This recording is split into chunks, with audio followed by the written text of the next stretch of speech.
Сарманова Асия. Бірінші сыныпта оқимын. Номер 3 гимназияның 3 сынып оқушысы Сарманов Асаналимын. Мен Сарманова Амина.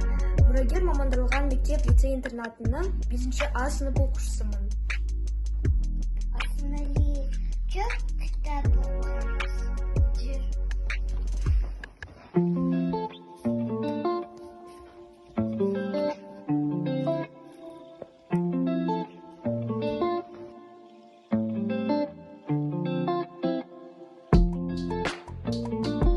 Бірінен шубасы мик шықты.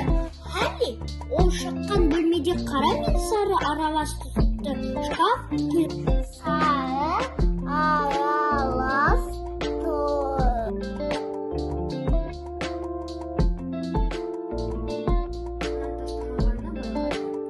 Бассыз ақшылар